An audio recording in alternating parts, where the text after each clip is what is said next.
नमस्कार, मी अक्षय पुन्हा एकदा तुम्हा सर्वांचं एडियन बातमीपत्रात मनपूर्वक स्वागत करतोय। आज दिवसभरात घडलेल्या संपूर्ण घटनांचा आढावा आपल्याला घ्यायचाच आहे, परंतु त्या अगोदर नजर टाकूया आज दिवसभरात घडलेल्या काही महत्त्वाच्या आणि ठळक घडामोडींवरती। संजय शिरसाट यांनी नियम डावलून शेंद्रा एमआयडीसी मध्ये 6 कोटींची जागा मुलाच्या नावाने घेतल्याचा इम्तियाज जलील यांचा गंभीर आरोप। इतका पैसा आला कुठून असा सवाल उपस्थित केल्याने शिरसाट यांच्या अडचणीत वाढ।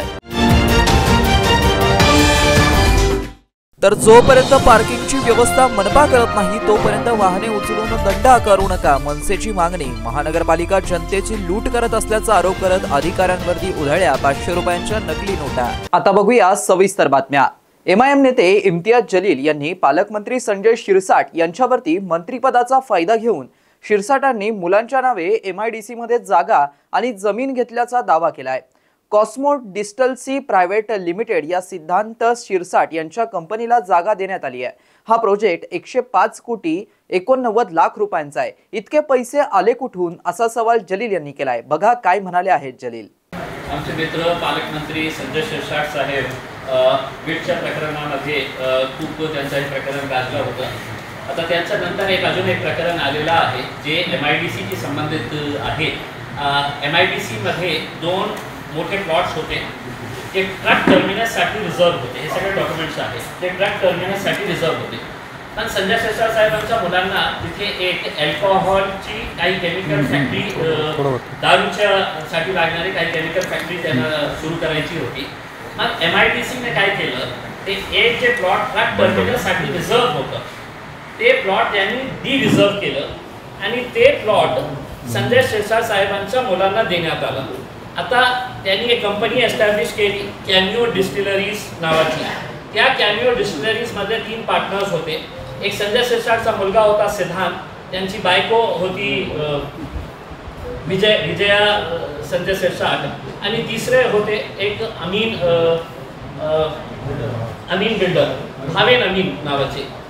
ते सगळे डॉक्युमेंट्स त्यांनी दिलं, लँड एक्वायर करून घेतलं आणि लँड मिळाल्यानंतरच इमिजिएट भावेन अमीन त्या कंपनीतून बाहेर पडलं आणि मग एमआयडीसीने एक प्रस्ताव त्यांना पाठवलं। हे फक्त 2-3 महिन्यामध्ये हे सगळं झालं। प्रायोरिटी लँड अलॉटमेंट कुणाला, सिद्धांत संजय शिरसाटला। कंपनी काचं नाव आहे कॅमिओ डिस्टिलरीज प्रायव्हेट लिमिटेड आणि याच्यामध्ये ते काय तयार करणार होते तर केमिकल्स। लँड किती पाहिजे, जितकं लँड डी रिझर्व करण्यात आलं होतं एक्झॅक्टली तितकंच 21,275 स्क्वेअर मीटर डी रिझर्व केली होती आणि इतकंच लँड त्यांना पाहिजे होतं। तर ते लँड त्यांना अलॉट झाली।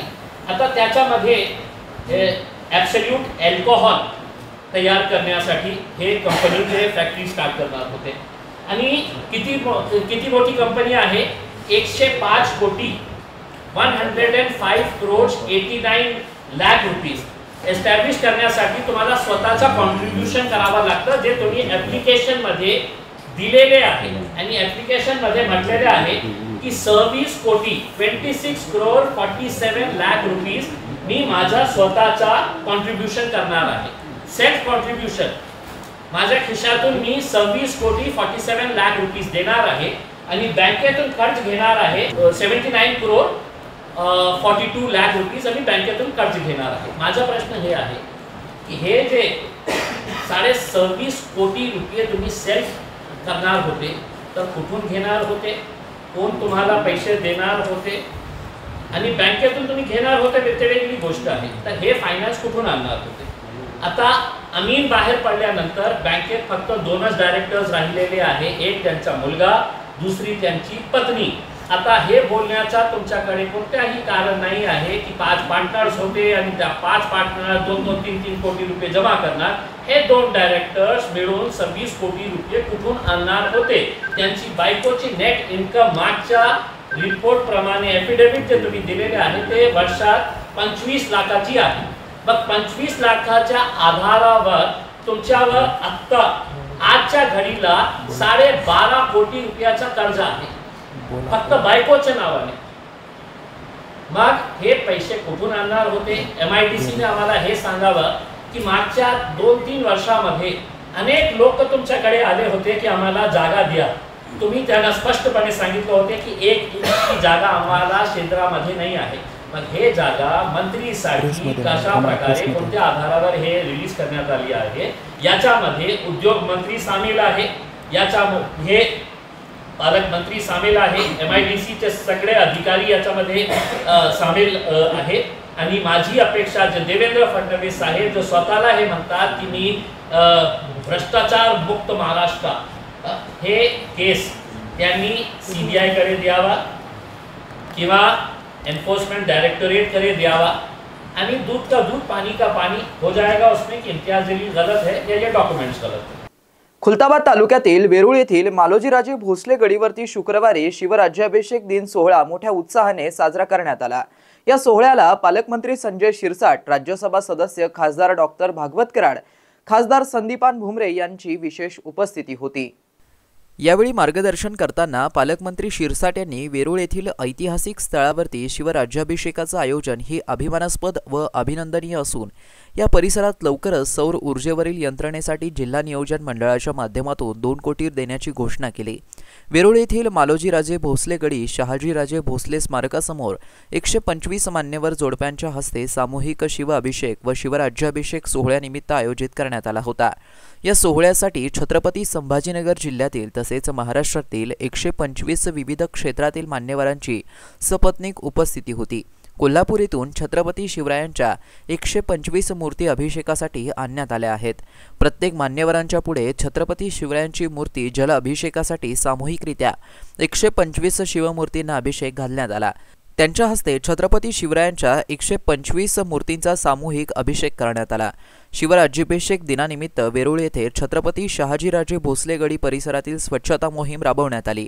या प्रसंगी आयोजक धर्मवीर छावा संघटना महाराष्ट्र राज्य संस्थापक अध्यक्ष गणेश उगले पाटील तसेच राजे प्रतिष्ठान महाराष्ट्र राज्य जिल्हाध्यक्ष रविभाऊ दानवे यांच्यासह शेकडो युवा मंडळींनी परिसरातील स्वच्छता केली। मागील वर्षांपासून मालोजीराजे भोसले गडीवरती हा सोहळा होत असून दरवर्षी करण्याचा मानस आयोजक राजेंद्र पवार यांनी सांगितला। एडीएनसाठी तालुका प्रतिनिधी हुसेन पटेल, खुलताबाद। या गडीबद्दलचं महत्त्व अनेक लोकांना काही लोकांना माहिती पण नाही। खऱ्या अर्थानं शिवरायांनी जे सुरुवात केली किंवा जे काय या ठिकाणी राजकारण सुरू झालं, जी लंकारी दिली गेली ती ह्याच्या पवित्र स्थानाचं महत्त्वच आणखी काहीकडे गेलेली नाही। परंतु पवारजी, आपण हा जो राज्याभिषेक सोहळा घेतलाय हा महाराष्ट्रात चाललाय, चांगल्या पद्धतीने काम करायचा आपला प्रयत्न आहे।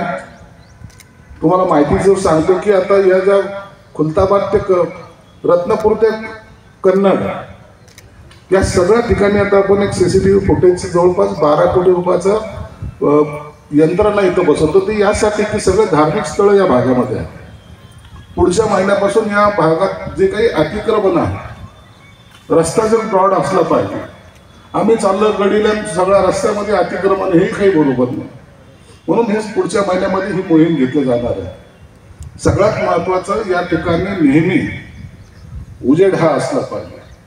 माझा येणारा शिवरायांचा भक्त येताना नमन करताना त्याला सुद्धा वाटलं पाहिजे की एक वेगळा विश्वास चालला। म्हणून हे 12 तारखेला DPCची आमची बैठक आहे। बैठकीमध्ये तुम्हाला या ठिकाणी सोलारवर लाईट लावण्यासाठी 1 कोटी रुपयाची गोष्ट मी आजच करतो। सुरुवात चांगली करू। मुख्यमंत्र्यांवर बैठक घ्यायची असेल, सगळ्या ज्या लेवलवर करता येईल ते करू। मी सुद्धा केंद्रीय चौकामध्ये पाहत असाल आता कमानीचं काम चालू आहे। त्या ठिकाणी आपण 5 कोटीची कमान देतोय राजमाता जिजाऊच्या नावाने। त्यांना एक प्रवेशद्वार मराठवाड्याचं होणार। समोर आला तर शिवाजी महाराजांचा पुतळा आहे, इकडे गडी आहे। हा सगळा भाग आपला शिवरायमय झाला पाहिजे असा आमचा प्रयत्न आहे। आम्ही सर्वजण आणि तुमच्या सर्वांचं सहकार्य हे आमच्या पाठीशी असतं। म्हणून हे काम करायला आमच्याकडे कोणत्याही प्रकारची अडचण किंवा फायनान्शियली तरतूद कमी आहे जास्त आहे असा कधी प्रश्न येणार नाही. आम्ही जे वाटेल ते खर्च करू, परंतु पुढच्या वेळेला जेव्हा आम्ही गडीवर सर्वजण मान्यवर येऊ त्या टायमाला याचं रूप जरूर पालटलेलं आपल्याला दिसेल. या गडीविषयी काही समस्या मांडल्या. मी सुद्धा पालकमंत्री असताना प्रयत्न केला. संजय शिरसाट साहेब, भगवत कराड साहेब आणि आम्ही सगळे मिळून पुढच्या वर्षापर्यंत भव्य सोहळा रायगड नंतर आपल्या या ठिकाणी कसा राज्यभिषेक सोहळा पार पडेल आणि इथल्या सुविधा बाबतीत आताच कराड साहेबांनी सांगितलं, पालकमंत्री महोदय सविध आहे आणि आपण सरकारतर्फे जी काही मदत आपल्याला इथं करता येईल ती मदत निश्चित सगळे मिळून करण्याचा प्रयत्न करू. वेरूळ येथील मालोजीराजे भोसले गडीवरती शुक्रवारी शिवराज्याभिषेक दिन सोहळा मोठ्या उत्साहाने साजरा करण्यात आलाय. या सोहळ्याला लोकप्रतिनिधी हजर होते, मात्र शासनाचे प्रतिनिधी हजर नसल्याने नाराजी व्यक्त करण्यात आली आहे. मी प्राध्यापक चंद्रकांत बराड, छावा संघटनेचा राज्याध्यक्ष, तसेच राजेंद्र दाते पाटील आरक्षण हे सगळ्याचे अभ्यासक आहेत, आमचे सहकारी, ज्येष्ठ सहकारी. आम्ही आज 391 छत्रपती शिवाजी महाराजांच्या राज्याभिषेकाचा सोहळा या त्यांच्या पितृस्थानामध्ये म्हणजे मालोजी राजेंच्या घरीमध्ये, शहाजीराजांच्या घरीवर या ठिकाणी राजेंद्र पवार यांनी या ठिकाणी इथं केलेला होता. त्या सोहळ्यासाठी पालकमंत्री वगैरे या जिल्ह्यातले सगळे आदरणीय नेते सगळेजण होते. या ठिकाणी सकाळी राज्याभिषेक झाला, अभिषेक झाला. सर्व पाण्याने याने त्याने स्वच्छ गंगेच्या पाण्याने दुधाने अभिषेक केला छत्रपती शिवाजी महाराजांचा. परंतु आज आता जेव्हा बघितलं मी आत्ता आल्यानंतर तर इथं बघितलं तर या ठिकाणी दिसते आपल्याला इकडे कार्यक्रमात एक ते रेलचेल चालू होती आणि इथे जनावरं चरतायत, डुकरं चरतायत, जनावरं, गाढवं, अशा पद्धतीने जरी असे असेल आणि या ठिकाणी उघडे आहे. मी गेली 10-15 मिनटं 1 तास झाले जवळजवळ इथल्या वॉचमॅनला बोंबा मारतोय किंवा कोण आहे इथं, रक्षक कोण आहे इथं. छत्रपती शहाजीराजांचा मालोजीराजांची गडी आहे की ज्यांनी हे स्वराज्य निर्माण नाही केलं. हे स्वराज्यामध्ये संपूर्णपणे हिंदुत्व सगळं टिकवण्याचं काम जे आहे, हा माणसाला उभा करण्याचं काम या वाड्यातून झालेलं आहे, या मातीतून झालेलं आहे. ही ती मातृभूमी आहे आणि हीच ती आमची गंगा आहे, हीच ती आमची काशी आहे आणि हेच आमचे चारी धाम आहेत. आणि इथं अशा प्रकारची परिस्थिती जर असेल तर हे चांगलं नाही. मी आत्ताच तहसीलदारला आमच्या राजभाऊकडून नंबर घेतला आणि तहसीलदाराला फोन केला. तहसीलदाराला सांगितलं, कंकाळ साहेब आपण कार्यक्रमाला नव्हतं त्याबद्दल आम्हाला काय बोलायचं नाही, राजूभाऊन चांगला कार्यक्रम केला, पण आपण या कार्यक्रमाचं बघा या ठिकाणी जनावरं चरताय. म्हणजे जिथं गार्डन केलं 5.5-8 कोटी रुपये त्या गार्डनला आणि या लाईटला खर्च केलेले आहेत. खासदारातून निधी आलेला आहे त्याचा आणि त्या निधीचा जर अशा प्रकारचा वापर होत असेल तर इथे असताना जेवढे अधिकारी आहेत आज या राज्याभिषेक सोहळ्याला ज्या ठिकाणी इथं संबंधित जेवढे अधिकारी आहेत ते सगळे अधिकारी या ठिकाणी हजर राहायला पाहिजे होते. हे जर अधिकारी हजर नव्हता, अधिकारी हजर नव्हता, त्यामुळे त्यांच्यावर ही कायदेशीर कारवाई करावी लागेल. मी हे स्वामी साहेबांना सुद्धा सांगणार आहे आणि स्वामी साहेब म्हणजे जिल्हा अधिकारी स्वामी साहेब त्यांना तर सांगणारच आहेत, परंतु याचा रिपोर्ट मी कलेक्टरकडे सुद्धा देणार आहे. आणि अशा पद्धतीने आमची जर विटंबना होत असेल, अवमान होत असेल, अवहेलना होत असेल तर हे आम्ही खपून घेणार नाहीत. म्हणजे कोणाची असोत ते आज याच्यावर पूर्णपणे कायदेशीर कारवाई झाली पाहिजे आणि पुन्हा इथे अशा प्रकार होता कामा नये अशी मी विनंती नाही, मी असा तुम्हाला इशारा देत आहे शासनाला आणि सरकारला. महानगरपालिकेच्या प्रशासन शहरात पार्किंग संदर्भामध्ये कोणतेही नियोजन नसताना आस्थापनासमोरील उभे वाहने उचलून त्यांना दंड आकारून सामान्य जनतेची लूट करत असल्याचा आरोप करत महाराष्ट्र नवनिर्माण सेनेच्या वतीने मनपा प्रशासन विरोधामध्ये आंदोलन करत मुख्य प्रशासकीय दालनात अधिकाऱ्यांवरती 500 रुपयांच्या नकली नोटा उधळून निषेध व्यक्त करत नियोजन केले नाही तर तीव्र आंदोलन करण्याचा इशारा देण्यात आला आहे. शहरातील सिडको हडको परिसरात सध्या महानगरपालिकेच्या वतीने रस्त्यावरील वाहने उचलून त्यांना दंड आकारण्यात येतोय. त्यामुळे सामान्य जनता त्रस्त झाली आहे. शहरातील बाजारपेठेतील टोलेजंग इमारती, मॉल, आस्थापना इत्यादी ठिकाणी इमारतधारकांनी कोणतेही पार्किंगचं नियोजन केलेलं नाहीये.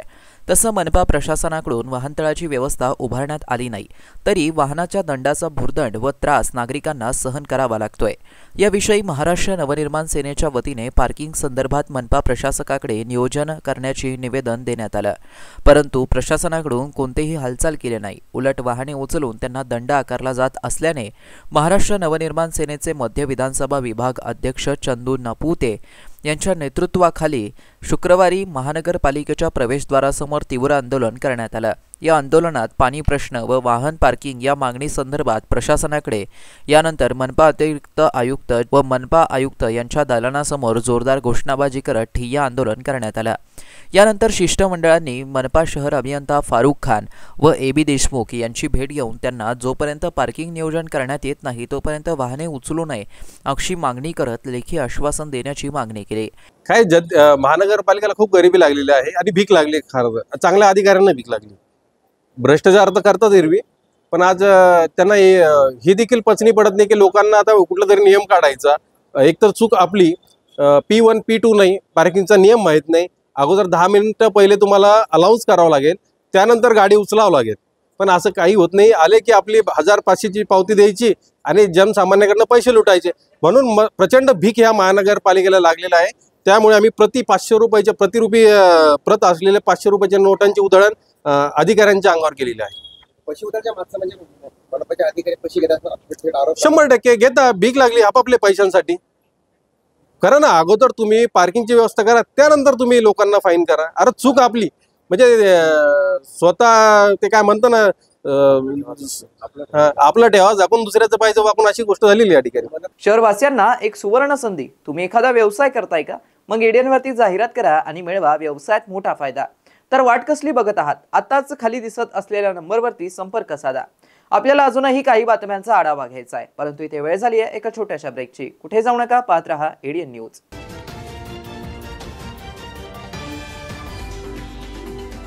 अनेकांच्या मनात स्वप्न असते की देशाची सेवा करायची, परंतु काही लोकच योग्य प्रशिक्षण घेऊन ते वास्तवात पूर्ण करतात। वास्तविक सैनिक बनणे सोपं काम नाही, कारण प्रशिक्षणाच्या मैदानापासून ते युद्धाच्या रणांगणापर्यंत प्रत्येक क्षण संघर्षमय असतो। फक्त जो इमानदार, समजूतदार असेल आणि ज्याची इच्छाशक्ती प्रबळ असेल असाच व्यक्ती या क्षेत्रात टिकू शकतो। प्रत्येक वर्षी अनेक परीक्षार्थ्यांना यश प्राप्त होते, ते फक्त आणि फक्त गरुड झेप अकॅडमी। पंख आम्ही देतो, उंच भरारी तुम्ही घ्या।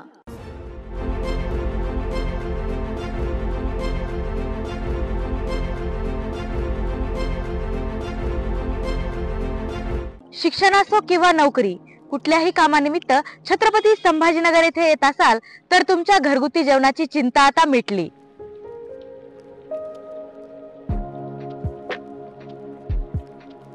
नमस्कार, मी पूजा दाता। माझं कॉलेजचं शिक्षण पूर्ण झाल्यावर मी काही वर्ष नोकरी केली, काही वर्ष गृहिणी होते आणि नंतर रुचिरा स्वयंपाकघर सुरू केलं। रुचिरा स्वयंपाकघर सुरू करण्यामागे उद्देश व्यवसाय हा नव्हता, माझी आवड हा महत्त्वाचा उद्देश होता। तो मी स्वतःच्या जागेत 2009 सालापासून खडकेश्वर येथे सुरू केला। तेव्हा अतिशय छोट्या प्रमाणात सुरू झाला होता तो, त्याचं स्वरूप आता खूप मोठं झालंय। आपल्या आजूबाजूला गव्हर्नमेंट ऑफिसेस, शिकणारे विद्यार्थी हे बरेच असल्यामुळे त्यांना त्यांच्या घरासारखं स्वयंपाक जेवण इथे मिळतं, म्हणून बरेच सारे लोक लंच ब्रेकमध्ये येतात। रुचिरा स्वयंपाकघरात कटाक्षाने मी क्वालिटी आणि क्वांटिटी मेंटेन करण्याचा प्रयत्न करते। क्वालिटी अतिशय उत्तम स्वयंपाकाची राहण्यासाठी ताजा भाजीपाला, अतिशय उत्तम सगळा किराणा असा मी तिथे आणत असते आणि त्याचं रूपांतर आजच्या रुचिराच्या यशाकडे झालेलं आहे। आपल्याकडे येणारा वर्ग हा जास्तीत जास्त नोकरदार वर्ग आणि विद्यार्थी आहेत। ते घरापासून दूर असतात, काही लोकांच्या बदल्या होऊन संभाजीनगरला आलेले असतात किंवा शिक्षणानिमित्त आलेले असतात।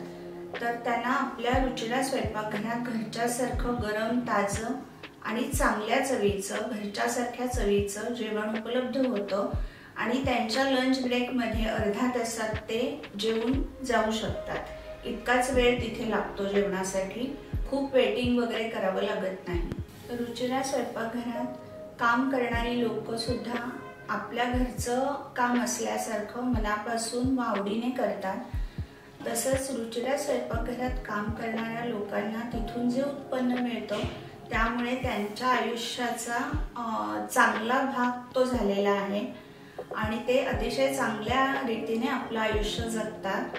त्यामुळे त्यांना रुचिरा स्वयंपाकघराबद्दल जास्त आत्मीयता वाटते। रुचिरात बनवलेले मसाले 80% असतात आणि 20% बाहेरचे मसाले असतात आणि थोडीशी चव चटकदार होण्याच्या दृष्टीने माझा प्रयत्न असतो, कारण तरुण वर्ग आपल्याकडे जास्त येत असतो. घरगुती जेवणाच्या चवीसाठी एकदा अवश्य भेट द्या रुचिराज स्वयंपाकघर येथे. मस्त मास्क पहना रे तूने. Thank you sir. वो जान बचाने के लिए पहनना पड़ता है ना सर. रेडीमेड है या टेलर मेड है? ऑनलाइन ऑर्डर किया है सर. एक और है ना सर. देना. बहुत मस्त लगे आपको. ये ना सर. सर ना भाई, जान बचाने के लिए बाइक चलाते वक्त सिर्फ खोपड़े पे मास्क पहनेगा तो खोपड़े को कौन बचाएगा? समझ गया सर. हेलमेट ऑनलाइन ऑर्डर कर, वरना हमेशा के लिए ऑफलाइन हो सकता है. Okay sir. ये ले. चल हम ये भी ऑनलाइन भर दे. हेलमेट पहने, ट्रैफिक नियमों का पालन करे, जिंदगी के सफर को सुरक्षित रखे.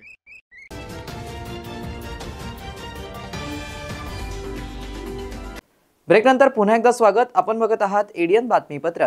शिवराज्याभिषेक दिन सोहळ्यानिमित्त विरोधी पक्षनेते अंबादास दानवे यांनी शुभेच्छा संदेश देत राज्य सरकारच्या विविध निर्णयांविरोधात त्यांची भूमिका मांडली आहे. हे सत्य आहे, समाज कल्याणचा पुन्हा निधी वळवण्यात आला आणि माझ्या माहितीप्रमाणे समाज कल्याणाने जो निधी देताना फक्त अनुसूचित जातीच्या महिलांना द्यावा अशा पद्धतीनं तो निधी देण्यास मान्यता सामाजिक न्याय विभागानेच दिलेली आहे.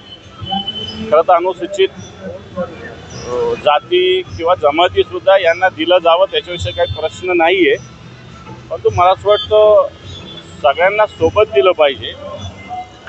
आणि सगळ्यात महत्त्वाचं सामाजिक न्याय विभागाच्या निधीचा खर्चाचा उद्देश वेगळा आहे.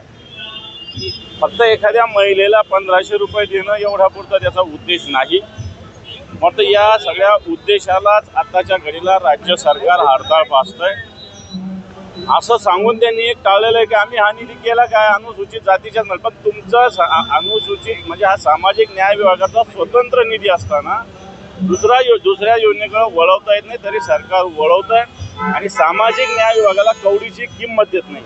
आदित्य ठाकरे यांनी मुख्यमंत्र्यांना पत्र लिहिलं आहे गुलाबा जेट्टी उभारण्याआधी सुनावणी घेण्यात यावी म्हणून. सत्य जनसुनावणीची आवश्यकता आहे, लोकांवर जबरदस्ती करण्याची आवश्यकता नाही. आदित्य साहेबांची भूमिका अतिशय योग्य आहे. ईडीच्या कार्यालयात कागदपत्र मिळाले, त्यात भुजबळांवरचं मारपत्र होतं ते पण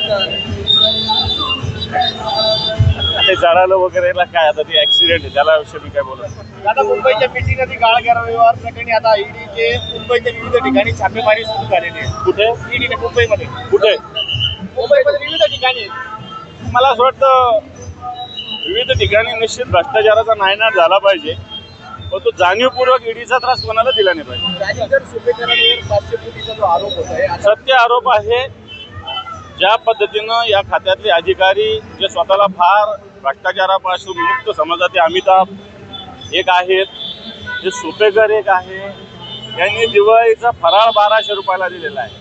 काँग्रेसचे मोठे आणि मला असं वाटतं नुसतं फराळापुरता हा विषय मर्यादित नाही. आपण PIच्या विषयी आरोप करतो, ACP विषयी, DCP विषयी, SP विषयी, परंतु तुरुंग विभागातले जे पोलीस अधिकारी आहे प्रचंड भ्रष्टाचार या विभागात आहे आणि मला असं वाटतं याचं ऑडिट होत नाही. आणि या सगळ्या ह्याच्यामध्ये कायद्यांना कुठे न्याय मिळत नाही. कायद्यांचं मला असं वाटतं, मी सुद्धा जेलमध्ये आंदोलनाच्या माध्यमातून जाऊन आलोय, कायद्यांचं जर जेवण बघितलं, सगळ्या व्यवस्था बघितल्या तर मला असं वाटतं कायद्यांच्या टाळूवरचं लोणी संबंधित तुरुंगाधिकारी सातत्यानं खात असतात. हे पहा, पीक कर्जाचा प्रश्न यावर्षी आहेच, कारण सरकारने कर्जमुक्ती करण्याचं आश्वासन दिलं होतं आणि म्हणून त्यामुळे बऱ्याच शेतकऱ्यांनी कर्जफेड केलेली नाही आणि कर्जाचा बोजा वाढल्यामुळे बँका देतील का नाही देतील हा मनात शंका शेतकऱ्यांच्या आहे. आणि मला असं वाटतं त्याच्यामुळे उद्विग्न होऊन शेतकऱ्यांनी आमच्या किडण्या घ्या अशा प्रकारची भूमिका मांडली. ईद उल अजहाच्या कुर्बानीच्या या पवित्र प्रसंगी मुस्लिम बांधवांनी सर्व सूचनांचं पालन करावं, स्वच्छतेची विशेष काळजी घ्यावी आणि या शुभ सणामुळे आपल्या कोणत्याही देशवासियांना समस्या निर्माण होऊ नये असं आवाहन आमदार अबू असीम आझमी यांनी समाज बांधवांना केलंय. आप सभी लोगों को ईद उल जुहा की बहुत बहुत मुबारकबाद हो. हमें ये ईद अपने मजहबी रवायत के मुताबिक पूरे जोश से मनानी चाहिए, मगर साथ में इस बात का हमें ध्यान देना है कि कुर्बानी खुले में बिल्कुल ना हो. पंडाल डालकर, पर्दा लगाकर हमें कुर्बानी करना है। साफ सफाई आधा ईमान है। हमें ये ख्याल रखना है कि हमारी इस कुर्बानी की वजह से कहीं कोई खून ना बहे, कहीं कोई गंदगी ना हो, किसी को प्रॉब्लम ना हो। रास्ते में खून के कपड़े पहनकर बिल्कुल मत जाइए। एक जगह से दूसरी जगह गोश्त ले जाने के लिए बहुत एहतियात के साथ कपड़े में ढककर कहीं से भी गोश्त खुला ना रहे। हमारे किसी वतन के, हमारे किसी भाई को किसी किस्म की कोई तकलीफ ना हो। और आज जानते हैं आप कि ये कुछ फ़िरका परस्त एक बहाना ढूंढते हैं कि किसी न किसी तरह से मुसलमानों को तकलीफ़ दी जाए, लेकिन हम इस्लाम के मानने वाले, हमारी ये कोशिश होगी कि हमारी वजह से किसी को कोई तकलीफ़ ना हो, लेकिन हम अपनी कुर्बानी जोश के साथ करेंगे, कानून के दायरे में करेंगे। मैं फिर आप लोगों को, सभी भाइयों बहनों को दिल की गहराइयों से ईद उल जुहा की बहुत बहुत मुबारकबाद पेश करता हूँ। सिल्लोड येथे शिवराज्याभिषेक दिन सोहळा उत्साहात साजरा करण्यात आलाय। या कार्यक्रमास माजी मंत्री आमदार अब्दुल सत्तार यांची प्रमुख उपस्थिती होती। शिवराज्याभिषेक दिन सोहळा निमित्त शहरातील छत्रपती शिवाजी महाराज प्रवेशद्वारवरील छत्रपती शिवाजी महाराजांचा पुतळा, शहरातील छत्रपती शिवाजी महाराज पुतळा तसेच शास्त्रीनगर भागातील छत्रपती शिवाजी महाराज चौक येथे पुष्पहार अर्पण करून छत्रपती शिवाजी महाराज यांना अभिवादन करण्यात आलं। यावेळी जय भवानी जय शिवाजीच्या जयघोषाने अवघा परिसर दुमदुमून गेला होता। या प्रसंगी आमदार अब्दुल सत्तार यांनी उपस्थितांना शिवराज्याभिषेक दिन सोहळ्यानिमित्ताने शुभेच्छा दिल्या। आमदार अब्दुल सत्तार यांचं जनसंपर्क कार्यालय सेना भवन येथे तालुका शिवसेनेच्या वतीने शिवराज्याभिषेक सोहळा साजरा करण्यात आला। यावेळी आमदार अब्दुल सत्तार यांच्या हस्ते देखील छत्रपती शिवाजी महाराज यांच्या पुतळ्यास पुष्पहार अर्पण करून अभिवादन करण्यात आलं। शहरात विविध ठिकाणी संपन्न झालेल्या कार्यक्रमाप्रसंगी माजी नगराध्यक्ष अब्दुल समीर, जिल्हा बँकेचे चेअरमन अर्जुन पाटील गाडे, कृषी उत्पन्न बाजार समितीचे सभापती विश्वास दाभाडे, संचालक नंदकिशोर सहारे, श्रीरंग पाटील साळवे, सतीश ताठे, गटविकास अधिकारी। शेवटी पुन्हा एकदा नजर टाकूया आज दिवसभरात घडलेल्या काही महत्त्वाच्या आणि ठळक घडामोडींवरती। संजय शिरसाट यांनी नियम डावलून शेंद्रा MIDC मध्ये 6 कोटींची जागा मुलाच्या नावाने घेतल्याचा इम्तियाज जलील यांचा गंभीर आरोप। इतका पैसा आला कुठून असा सवाल उपस्थित केल्याने शिरसाट यांच्या अडचणीत वाढ। तर जोपर्यंत पार्किंगची व्यवस्था मनपा करत नाही तोपर्यंत वाहने उचलून दंड आकारू नका, मनसेची मागणी। महानगरपालिका जनतेची लूट करत असल्याचा आरोप करत अधिकाऱ्यांवरती उधळल्या 500 रुपयांच्या नकली नोटा। आणि याबरोबरच हे बातमीपत्र इथेच संपलं। पुन्हा भेटूया पुढील बातमीपत्रात। तोपर्यंत पाहत रहा आपल्या हक्काचं बातमीपत्र ADN न्यूज।